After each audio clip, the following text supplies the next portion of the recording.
Sony Xperia Z2 is the third iteration in the Xperia Z line of handsets from Sony, so with two handsets already under their belt, the Z2 should be a well-rounded and strong performer.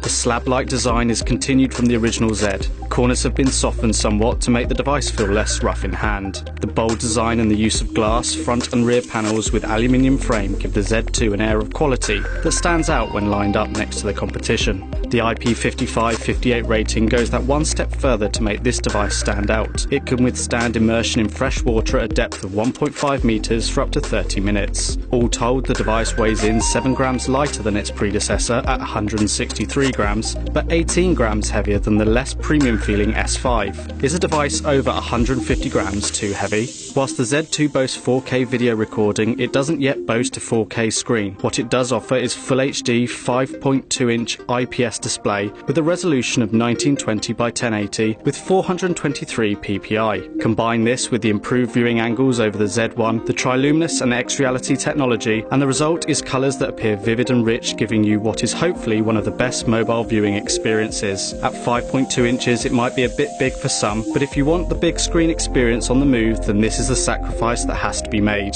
The anti-shatter film included on other devices was prone to attracting dust and scratches. Sony have listened, and it has now been removed on the device, so the addition of a screen protector will be at your discretion. With Android 4.4 KitKat out of the box, no one can criticise Sony for being behind here. It's not stock, but it's considerably closer to this than the likes of Samsung and even HTC devices. These tweaks and apps inevitably add a bit of bloatware to the device, but they can always be hidden or even removed. Of the 16 gig onboard, nearer 12 gig is actually usable, much better than the 8 or 9 gig offered by their Korean counterparts, but a microSD memory card slot exists for those who need it. Being a flagship Sony product, the device is PlayStation Mobile certified, so you can enjoy some of the best titles on the move. Pair up a PlayStation controller, a DK36 dock and an HD TV, and you have an excellent mobile gaming setup. The Z2 is a powerhouse, with 3 gig of RAM supporting the 2.3 GHz quad-core processor. Multitasking is effortless, and lag is not really a phrase you'll be considering when operating this phone. The Z2 sports some interesting additions, of which many have been seen on competitors' devices. Glove mode, as the name implies, enhances the screen sensitivity so that you can use the phone in colder climates with gloves on. Smart backlight control keeps the screen on when you look at the phone, no need to actually touch the handset. Smart call handling allows you to answer a call by bringing the phone to the ear, reject a call by shaking it, and silence a call by turning the phone over. Tap to wake up turns the screen on after a double tap on the display. Do any of these sound familiar? Where once it was common to slide open the notification bar and be presented with notifications and shortcuts, this is now split by a quick settings and notifications tab. It defaults to the notifications, but settings is just a tap away. Shortcuts and their order can all be customized to your liking. A number of small apps are included on the Z2. Press and hold on the running apps key, and at the bottom you're presented with a list of apps such as a calculator, stopwatch and sound recorder. These small apps sit in Windows on top of Android and can be moved about on the screen and retain their position on top of Android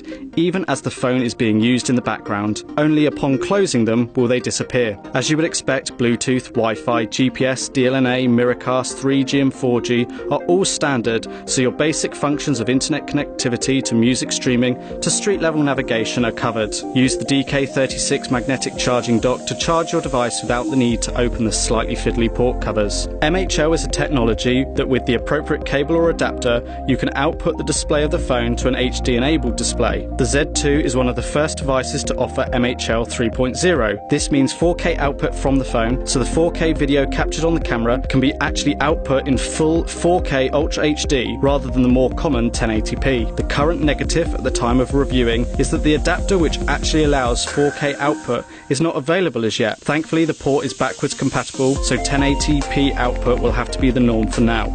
There is little in the way of anything missing in terms of connectivity, apart from wireless charging, but you can add this with a wireless charging cover. It would be unfair to say the audio quality has been bad on Sony devices of past, just not as good as we would like. There are now dual front-facing stereo speakers which make a massive difference and put it close to the HTC One. Whilst the Z2 was the slightly louder of the two in our tests, it was evident that the HTC was marginally better in audio quality with more realistic tones. The Z2 speakers are a marked improvement and do not dominate the front panel like the HTC One. The undisputed king of the smartphone camera is Nokia's Nokia's Lumia 1020. The Z2 sits proudly against the competition thanks to its 20.7 megapixel camera with 27mm f2.0 aperture Sony G lens. The camera is the same one that comes on the Z1 and the Z1 Compact, or so it appears at first. The camera has come under some criticism for not actually producing the quality of shot you would expect given Sony's promotion of its capabilities. The quality of the resulting shot can sometimes be unpredictable on the Z1, but this isn't the case so much on the Z2. Low light shots are where the biggest improvement seems to have been made. There was evidently less noise. Colour might seem a little oversaturated for some, but editing of images on Android is infinitely more possible than it used to be.